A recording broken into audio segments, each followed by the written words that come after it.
Joining us now on the phone is tonight's special guest, Republican presidential nominee Donald Trump. And Mr. Trump, thanks for being with us. Let's turn to Charlotte, the prospect for yet another night of violence in that city. I must say at the outset, your call for unity stands in marked contrast to those of others in this country who have yet to give their voice to that very essential quality.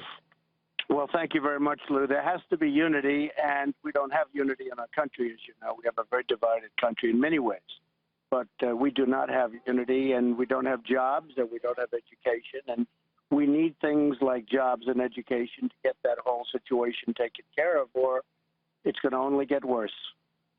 And one step forward in the city of Tulsa tonight, in the district attorney there charging the police officer who shot and killed a citizen, charging first-degree manslaughter. It turns out he was unarmed.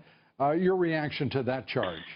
Well, you know, there's no bigger supporter or defender of the police than me, but I looked at that and I couldn't understand it. There was nothing I could see that would lead me to believe that that was a good situation. It looked like she certainly did something very wrong, and whether she choked, which happens, people choke, and maybe she choked or she couldn't handle the pressure or something went very, very wrong, but it just looked like that man did nothing wrong. I mean, he walked with his hands up slowly, put his hands on the car. I just don't see how they could have possibly shot him, and so, you know, we can all understand, I guess, how that could have happened in terms of the action taken by the prosecutors. Rudy Giuliani, the former mayor of New York City, who is one of your principal advisors, saying that he believes that it's essential to bring law and order to the cities so that there is not a rush to judgment, whether it be on one community represented by one citizen who is involved in a police shooting, but to make certain that the system of justice works and that there is a withholding of judgment and that there is a presumption of innocence that applies to citizens as well as to police officers involved in these kinds of confrontations. Well, Rudy's 100% right. He's been an early endorser. He's gone around with me. He's not only was a great mayor, he's a very popular guy. I can tell you that. We're getting very, very big crowds. I'm in Pennsylvania right now in the Philadelphia area. We have a massive crowd. I'm getting ready to go on and speak. But when I'm with Lou, I just delay that. You understand. When Lou Dobbs calls, I delay my speech, I can tell you. Well, but Rudy I appreciate that. You know, I mean that too. Rudy has been just a fantastic guy in so many ways. And, you know, he's a big believer in stop and frisk. And you take a place like Chicago, which is just out of control, 3,000 shootings so far since January 1st. 3,000. Yeah. This is like, and I'm talking about from January 1st. And stop and frisk is something they should absolutely be doing and doing it quickly. Now, they also need more police, and they need lots of other things, including help and jobs, and they have to work on the whole community. I mean, obviously everything's wrong, but stop and frisk, I think, is very important, Lou, for that. I want to turn as well to foreign policy very quickly. You met with President Sisi of Egypt.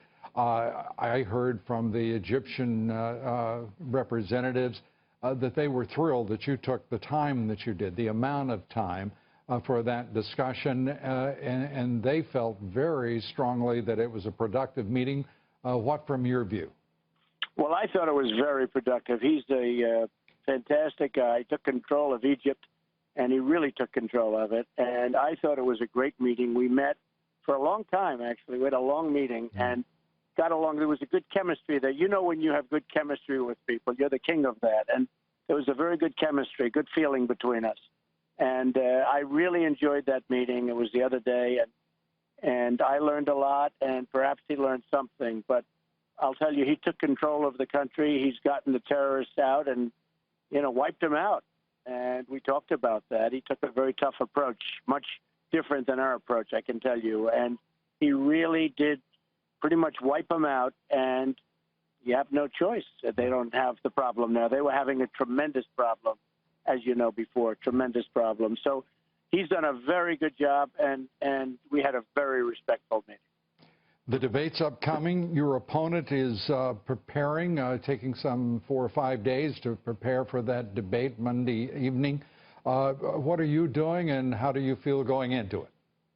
Well, I'm really out on the trail. I mean, I'm out in, right now, I'm out in the Philadelphia area. I was out in North Carolina. We were in Ohio. We were all over the place, and we've been doing a lot of work. We were yesterday in Ohio and going to North Carolina, going to Virginia actually on Saturday for a big rally. We're getting rallies, Lou, where we have 20 and 25,000 people, sometimes more.